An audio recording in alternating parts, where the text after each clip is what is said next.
الأخبار. المدارس بدأت. كنت عايزة أتكلم شوية عن آخر كوارتر في السنة. فاضل بالظبط حوالي 100 يوم والسنة كلها تخلص. انت كشخص بتتفرج عليا دلوقتي، في منك كتير قوي بنسبة 99.9 محققش أي حاجة من أهدافه اللي كان حاططها أول السنة في بتاع ده اللوحة بتاعت الأهداف والفيجن بورد وكل الحاجات دي، ومحققهاش.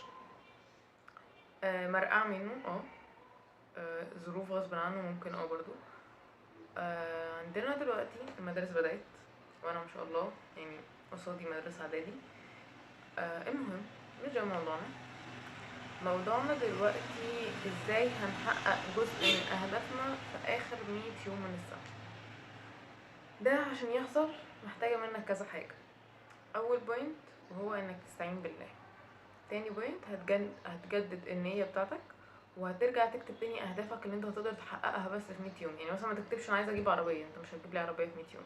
اوكي، فاكتب اهداف على قد ال 100 يوم دول، وحاجات فعلا تقدر تحققها، زي ان انت كنت عايز تاخد كورس معين، عايز تبني عاده معينه، عايز تعمل حاجه معينه، عايز تشتري حاجه معينه. الحاجات اللي انت تقدر تحققها في 100 يوم. واعمل مع نفسك تحدي، وانا هتابعك على الانستا. ايه هو التحدي يا نور؟ ان احنا كل يوم هنزود عاده من العادات اللي احنا عايزاها. زي مثلا انا كان عندي ان انا عايزه اصحى بدري، لان انا نومي راح في داهيه في الاجازه وكنت بنام 6 الصبح. النهارده انا نمت امبارح الساعه 11 بالليل وصحيت الساعه 5 الفجر، واديني لسه صاحيه، واديني بصور الفيديو ده يوم 21/9 الساعه 8 صباحا. فكل اللي انا عايزه اقوله لك ان اي حاجه انت هتكون عايز تعملها سهل تعملها طالما في حد قبلك عملها، وحتى لو مفيش حد قبلك عملها انت برضو سهل تعملها، عشان خاطر مفيش حاجه مستحيله عامه. وده مش كلام تحفيز ولا كلام تنميه بشريه خالص. انا قبل كده اتقال لي ان لو في حاجه اسمها مستحيل كان زماننا دلوقتي من عصر المصريين القدماء، ما كانش زماننا لا اخترعنا حاجه ولا اكتشفنا حاجه ولا عملنا حاجه اصلا. يعني زمان ما كانوش متخيلين ان ممكن في يوم من الايام يبقى في حاجه اسمها تليفون. احنا دلوقتي ايه اكتر حاجه احنا متوقعين ان هي استحاله؟ مفيش. احنا في الزمن ده مفيش حاجه اسمها مستحيل. يعني ال AI والتطور الهائل اللي بيحصل ده مخلي مفيش حاجه اسمها مستحيل. فالدراسة بدأت، فده هيساعدك شوية انك تنتظم في وقتك، في نومك وفي صحيانك. ظبط روتينك، امشي بقاعدة 80/20. يعني ايه قاعدة 80/20؟ ان 80% من يومك يبقى حاجات ثابتة انت هتعملها كل يوم، مع 20% حاجات متغيرة. يعني مثلا ممكن يبقى في يوم مشوار الجامعة، مثلا في حاجات معينة انت عايز تعملها النهاردة، نزولة مع صحابك، اي حاجة من دي. يعني مش عارفة انتوا فاهميني ولا لأ. الواحد حس ان هو بقاله اول مره، يعني بقاله كتير قوي ما قعدش قدام كاميرا، او انا بصراحه مش عارفه انا بصور ليه. يمكن عشان ما عنديش افكار الفتره دي، بس انا حبيت ان انا اصور الفيديو ده لان انا حسيت ان انا الفتره اللي فاتت دي كنت تايهه جدا، ما كنتش عارفه انا عايزه ايه، ولا عارفه انا كانت اهدافي ايه اصلا. ما حققتش حاجه، يعني ما حققتش حاجات كتيره قوي يعني. وكان نفسي ان انا ابقى طالعه من السنه دي وانا محققه حاجات كتيره. فقلت ليه ما اعملش تحدي على اخر 100 يوم. ممكن يبان صعب شويه، شويتين 3 4، ولكن خلينا متفقين ان مفيش حاجه اسمها اللي هو لا اصلا مش هعرف، اصلا مش عارفه ايه. اقول لك على حاجه، طالما في غيرك عملها يبقى انت تقدر تعملها عادي جدا. بس الفكره كلها في شويه التزام واستمراريه.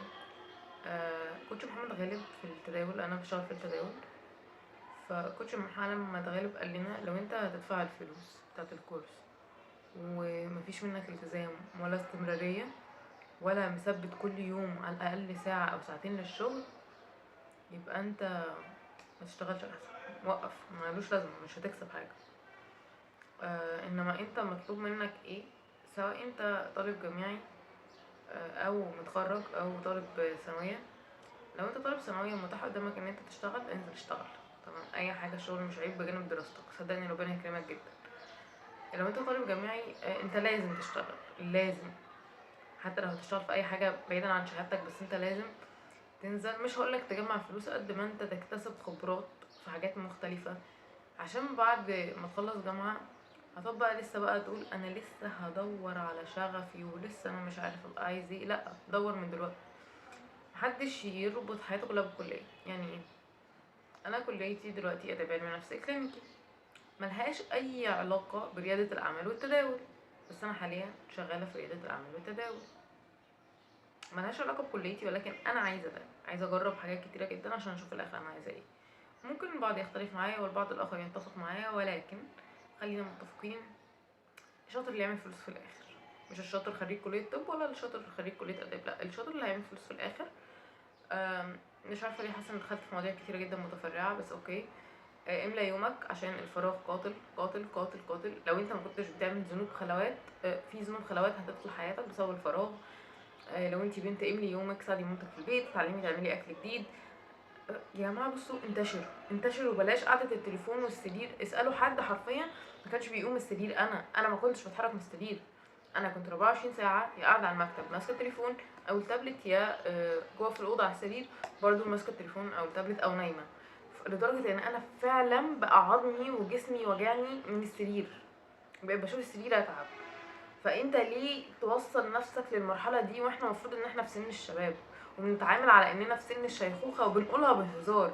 اللي هو مثلا لو شفنا واحده كبيره اجنبيه على تيك توك ولا على انستا ولا اي حاجه مثلا بتلعب رياضه، يقول لي هو انت لسه فيكي صحه يا حاجه؟ ده انت رجلك والقبر، ده انا بقوم من على السرير بالعافيه. لو لقينا مثلا بنت شكلها شيك ونازله من البيت وشكلها حلو جدا، هي فاضيه تعمل وتهتم ومش عارفه ايه، ده انا بغسل وشي بالعافيه. يا جماعه احنا بقينا كسولين لدرجه فظيعه.